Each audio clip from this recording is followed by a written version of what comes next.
Hello, good morning friends. Myself Jatin Dave from Asapura School. Welcome all of you. 9th standard subject Science and Technology and chapter number 15 Improvement of Food Resources. Dear students, you know very well that in a previous day we have started a new lesson number 15 Improvement of the Food Resources. And yesterday we have discussed the introduction of the lesson and also a first point of the lesson 15.1 improvement of food resources. Now today we are going to continue today with the topic 15.1.1 crop variety improvement. It's called crop variety improvement. So dear students, कल की जो हमारी discuss थी previous discuss, अगर जो इसको याद दिला क्या आपको, तो वहाँ पर हमने दो बातें इम्पोर्टेंट की थी। सबसे पहले वीडियो में हमने आपको सोर्स ऑफ फूड और need to improvement production for the agriculture and animal husbandry के बारे में एक्सप्लेन किया, और दूसरे पार्ट के अंदर हमने improvement in the crop yield के अंदर plant sources of the carbohydrate, protein, fat etcetera, fodder crops क्या है, kharif crop and rabi crops क्या है, एंड लास्ट में activities for the improving crop yield के बारे में बताया। तो लास्ट में हमने देखा the major group of the activities for the improving crop yield are classified into 3 stage. First, crop variety improvement, second crop production improvement and third crop protection management. तो आज हम शुरू करने जा रहे हैं इस एपिसोड के साथ, जो कि हमारा कंटिन्यू थर्ड एक्सप्लेनिंग वीडियो है। आज हम डिस्कस करेंगे 15.1.1 article crop variety improvement. Crop variety improvement, this approach depends on the finding a crop variety that can give a good yield. तो हमारा जो ये अप्रोच है ये डिपेंड करता है finding the crop varieties. Crop में अलग अलग जो खेती विषय क्रॉप्स हैं, इसमें वेराइटीज को फाइंडिंग करने के लिए गिव अ गुड यील्डिंग, जिससे हमें अच्छा उत्पादन मिल सके। वेराइटीज और strain of crops can be selected by the breeding to produce various useful characteristics. तो varieties of crop find out करने के लिए या strains of crop find out करने के लिए हम selected by the breeding to produce various useful characteristics। तो various और useful characteristics पाने के लिए, मतलब कि प्लांटेशन के अंदर डिजायरेबल कैरेक्टर्स पाने के लिए, वेरियस कैरेक्टर्स पाने के लिए हम ब्रीडिंग प्रोसेस का सहारा लेते हैं, और इस तरह से वेराइटी ऑफ क्रॉप्स को हम सिलेक्ट करते हैं। This useful characters R S, कौन कौन से यूजफुल कैरेक्टर है जो हमारे लिए डिजायरेबल है? तो पहला कैरेक्टर है डिसीज रेजिस्टेंस। पहला कैरेक्टर है डिसीज रेजिस्टेंस। हमें इस तरह का प्लांटिंग करना है जिसमें प्लांट को कम से कम डिसीज का सामना करना पड़े, यानी कि हमारा जो प्लांट है वो हेल्दियर होना चाहिए, इसके अंदर डिसीज रेजिस्टेंस पावर होना चाहिए। दूसरा है रिस्पॉन्स टू फर्टिलाइजर, इसके क्विक ग्रोथ के लिए, रैपिड ग्रोथ के लिए हम फर्टिलाइजर यूज करेंगे। आगे चलकर हम डिटेल से बात करेंगे। दो तरीके के फर्टिलाइजर्स हैं, आर्टिफिशियल एंड नेचुरल फर्टिलाइजर।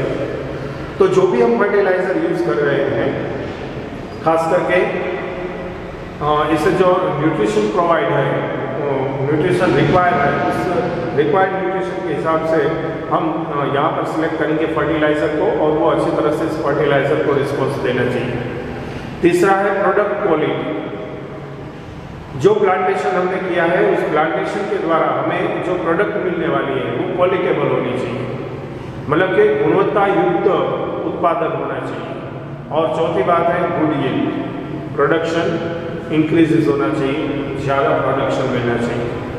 तो ये 4 मेन कैरेक्टरिस्टिक है जो हमें breeding process through various characters variety of crops के लिए सिलेक्ट करने हैं। ये प्लांट्स डिसीज रेजिस्टेंस पावर के साथ होना चाहिए, response to fertiliser, product quality and high yield इसके अंदर मिलनी चाहिए। Such characteristic brought into crop varieties by following methods. तो ऐसे कैरेक्टरिस्टिक पाने के लिए अलग अलग मेथड्स का यूज़ किया जाता है। पर्टिकुलरली यहाँ पर हम दो मेथड्स डिस्कस करने जा रहे हैं, जिसमें से सबसे पहला जो मेथड है उसे कहते हैं हाइब्रिडाइजेशन। फर्स्ट मेथड को कहते हैं hybridisation. Hybridization and introduction to of desired genes and thus producing genetically modified crops। First discuss करने जा रहे हैं हाइब्रिडाइजेशन प्रोसेस, जिसे संकरण पद्धति भी कहा जाता है या संकर पद्धति कहा जाता है। Crossing between the genetical dissimilar plants, जिसमें दो डिसिमिलर प्लांट्स हैं, दो अलग अलग डिसिमिलर प्लांट्स हैं, ऐसे दो प्लांट के बीच में क्रॉस ब्रीडिंग किया जाता है जेनेटिकल वे पर। Hybridisation is of the 3 types. यहाँ पर हमें अलग अलग 3 प्रकार के हाइब्रिडाइजेशन प्रोसेस देखने को मिलते हैं, जिसमें पहला है inter varietal hybridisation. Inter varietal hybridisation, इस प्रोसेस में बिटवीन डिफरेंट वेराइटीज ऑफ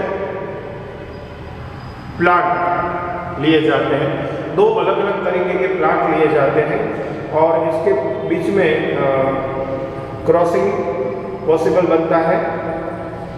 दूसरा जो है वो है inter specific hybridisation between 2 different species of the same genes. समान जीन्स वाले दो अलग अलग जातियों के बीच में ये इंटर स्पेसिफिक हाइब्रिडाइजेशन होता है।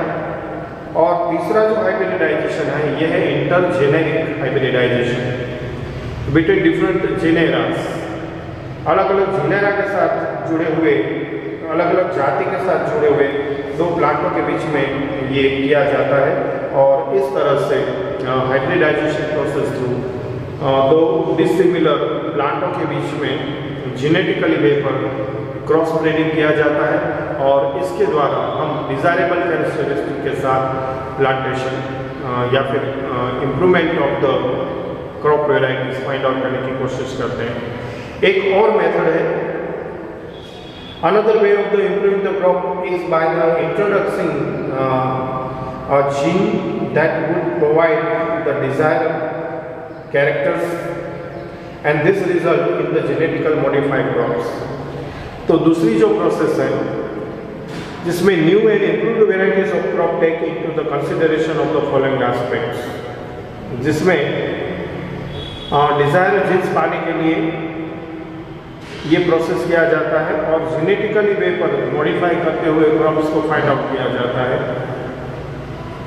तो यहाँ पर जो कंसिडरेशन फॉलोइंग एस्पेक्ट रखी जाती है, इसके साथ जो अपेक्षा की जाती है वो इस तरह की है कि high yield under the different condition found in the different areas. अलग अलग विस्तारों में अलग अलग कंडीशन में हमें जो उत्पादन क्षमता है ये ज़्यादा मिलनी चाहिए। दूसरा, 6 of the same variety which germinate under the same condition. समान परिस्थितियों के अंदर सेम वेराइटी ऑफ सीड है वो जर्मिनेट होने चाहिए। तीसरा, variety that can be grown in the diverse climate condition. Favourable climate condition में तो ठीक है कि जो फेवरेबल कंडीशन मिलती है तब क्रॉप्स अच्छी तरह से हम ले सकते हैं, लेकिन जब डाइवर्स क्लाइमेट कंडीशन हो, अनफेवर क्लाइमेट कंडीशन हो, ऐसी कंडीशन में भी varieties that can be grown, तो वहाँ पर भी अलग अलग वेराइटी के प्लांटेशन होने चाहिए। And varieties tolerant to high soil salinity.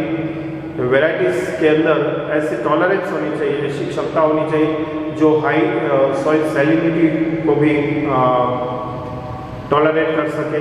Cultivation practices and crop yield are the related to the weather, soil quality and availability of the water.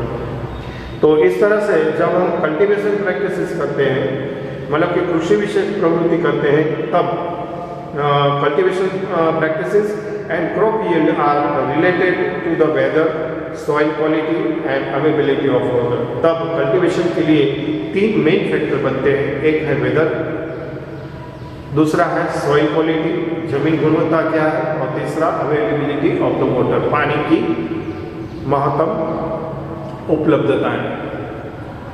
कुछ फैक्टर हैं जिसको ध्यान में रखते हुए फैक्टर्स ऑफ क्रॉप इंप्रूवमेंट किया जा सकता है, जैसे कि हाई यील्ड, ज़्यादा उत्पादन पाना, increase the productivity of the crop पर एरिया। हाई यील्ड से हमारा मतलब है कि हमें जो प्रोडक्शन लेना है वो प्रोडक्शन रेट को इंक्रीज करना है पर एकड़ या पर स्क्वायर मीटर एरिया के अंदर। दूसरा है इम्प्रूवमेंट ऑफ द क्वालिटी। आगे हम जिस क्वालिटी के साथ काम कर रहे थे उस क्वालिटी में इम्प्रूवमेंट होना चाहिए। इम्प्रूवमेंट से मतलब आप समझते हो कि हमारे पास जो डिज़ायरेबल कैरेक्टर्स की हमने बात की थी वो डिसीज रेजिस्टेंस होना चाहिए, प्रोडक्टिव क्वालिटी इसमें होनी चाहिए, हाई यील्ड होना चाहिए और क्विक रिस्पॉन्स टू फर्टिलाइजर्स, ऐसी बहुत सारी जो खूबियाँ हैं वो इसमें होनी चाहिए। तीसरा बायोटिक रेजिस्टेंस पावर इसके अंदर होना चाहिए। चौथा change in the maturity duration, उसका जो मैच्योरिटी ड्यूरेशन पीरियड है उसमें बदलाव आना चाहिए। वाइडर एडेप्टिबिलिटी, डेवलपिंग वेराइटीज़ के लिए वाइडर एडेप्टिबिलिटी भी होना बहुत ही जरूरी और आवश्यक माना गया है, खास करके under the different environmental condition या फिर अनफेवरेबल वेदर कंडीशन के अंदर भी, क्लाइमेट कंडीशन के अंदर भी अच्छी तरह से इसका ग्रोथ होना चाहिए।